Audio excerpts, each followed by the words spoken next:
Building Superman.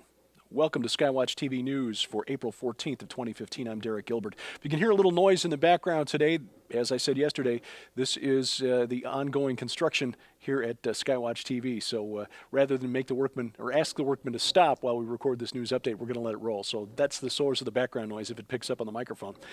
Talking about science today, there is a lot of excitement in the world of genetics about an unpublished scientific paper coming out of China.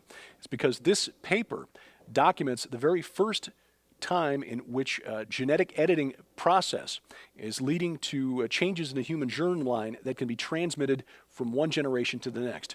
What is this technology? That's called the CRISPR-Cas9 process, and through it, geneticists can actually edit the human genome.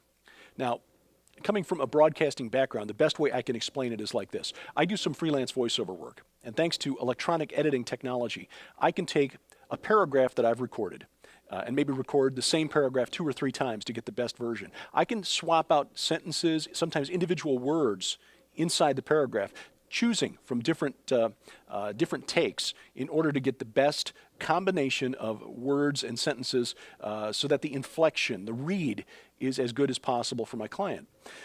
Now, this is the promise that's made to us about this genetic editing technology, that it will allow geneticists, scientists to edit the genome in an embryo in order to eliminate defects in the genetic code that may be transmitted from one generation to the next. Degenerative muscle diseases, cancer, tendencies towards obesity or early onset Alzheimer's, things like that. And insofar as that goes, that's a good thing. That's a good thing. But here is where the line, which is rather thin, needs to be drawn. Once I have completed my process in eliminating the errors from the read of a paragraph, I'll then take it a step further. I'll roll off the low frequencies in order to make sure the read doesn't come across as too muddy. I'll add a little mid-high, 3,000 to 4,000 kilohertz, in order to add a little more spark, a little brightness to the sound of the voice. I'll compress the signal just a little bit to give my voice a little more punch and presence. And if it's a high-energy read, I may even add a little echo and reverb in order to give the sound a little more excitement, a little more depth, presence. Especially if the read is over a high-energy music track, for example. In other words, by the time I am done with the electronic editing process of my voice, I have something that's better than what I originally created by speaking into the microphone.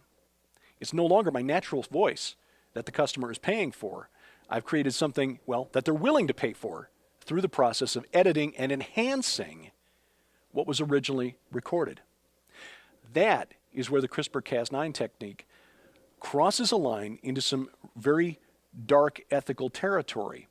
You see, not only do geneticists anticipate the ability to remove errors in the human genome, they expect to be able to swap in desirable characteristics for undesirable ones. For example, while we've got the hood open, as it were, why stop with just eliminating defects? Why not make sure that the developing embryo grows up to have, say, a taller than average height, say 6'2", 6'3"? Guarantee of success, or at least enhance the chances of success in the business world or politics or what have you. Why not blonde hair and blue eyes? Why not enhanced physical strength and stamina? Why not increase the IQ of the developing embryo by 20 or 25%. You see where this is leading. This is a part of the transhumanist movement, which holds that we not only have the right, but the moral obligation to do everything we can to enhance the human genome in order to guarantee our future survivability, but also to eliminate pain and suffering. We're getting into the era of designer babies. Now, as Christians, we can object to this by appealing to the Bible and saying that because we are the creations of God and we've been created in His image or as His imagers, His moral agents on planet Earth, we shouldn't tinker with what He's created. But that's an argument that's not going to go very far with most of the world, a world that, by and large, rejects the authority of Scripture. But there are some arguments that we can make against this technique. First of all, it will enhance the divide between the haves and the have-nots. Clearly, cutting-edge scientific medical technology is not cheap. Who will be able to afford these techniques in order to guarantee that their descendants will be happier, healthier, smarter, longer lived than the rest of us? It will be the wealthy. And the growing gap that we've seen here in the United States between the top earners and those who are impoverished will only grow after a couple of generations of enhanced genetic capabilities. The gap between those who have and those who have not will be permanently stratified. Secondly, we run the risk of creating a species that may see us as somehow inferior, create a permanent underclass of humanity. I mean, more than just creating a permanently stratified society between the top wage earners and the bottom wage earners, we run the risk of creating, as I mentioned at the beginning of the program, a Superman class, those who see us as far beneath them as we view the great apes, perhaps. So something to consider, and this is a topic that we'll continue to talk about on Skywatch TV as the science develops, because it is a topic that sadly the church, by and large, is unprepared to deal with. On a similar note, a volunteer has stepped forward, figuratively speaking, because he is suffering a rather severe degenerative muscle disease, so it's a poor choice of words on my part. A 30-year-old Russian man who is confined to a wheelchair has volunteered to be the first human head transplant. A physician in Italy, Dr. Sergio Canavero, anticipates being able to perform the surgery within the next 2 years. He describes it as possibly a 36-hour procedure involving up to 150 medical personnel, taking this gentleman's head and placing it onto a healthy body. Dr. Canavero says he received many willing volunteers from all over the world, not just people suffering from degenerative muscle disorders, but also from a number of transsexuals who want their head transplanted onto a whole new body. He did want somebody with a degenerative muscle disease, and while there are some in the transhumanist community that are very excited by the prospect of the head body transplant, there are others who are looking at this as, well, in the words of one researcher, insane, as in James Bond villain insane, and another who said that should the procedure be successful, that the volunteer may endure, and I quote, a level and quality of insanity never before experienced on planet Earth. We'll wait and see what happens there. A couple of other science notes. The Brontosaurus is back. The Brontosaurus, which was described in 1879 originally by O.C. Marsh, was later determined to have been just an Apatosaurus with a Camarasaurus skull attached to it.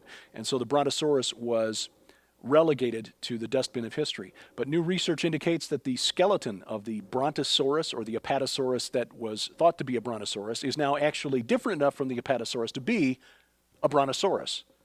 So just as Pluto was demoted from planet status and then restored to the status of a planet, the Brontosaurus is back.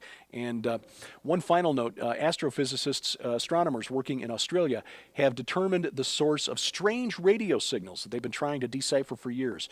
These signals are called perytons. They're very brief but intense radio signals, and they've been puzzling astronomers for years. So finally, researchers in Australia set up an experiment to determine the source of these perytons.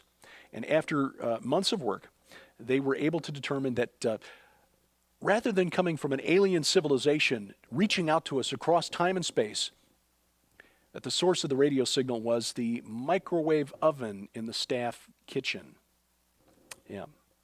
Apparently, the microwave oven, when you open the door before the dinger, generates these radio signals. And so that mystery has now been solved. I'm not anti-science, but that's just something to bear in mind the next time someone tells you that the science is in. This week on Skywatch TV, the first of a 5-part series related to the release of the new book that you see over my shoulder here, On the Path of the Immortals, co-authored by Tom Horn and Chris Putnam. That will air at 8:30 p.m. Central Time, that is UTC -5, on the Christian Television Network, which is on DirecTV, channel 376, Skywatch TV, or rather Dish Network, channel 267, and Glory Star Satellite Channel 117. Tom Horn, the guest tonight, as he talks about the research and the reasons for writing the book, On the Path of the Immortals, tonight on Skywatch TV. For Skywatch TV, I'm Derek Gilbert.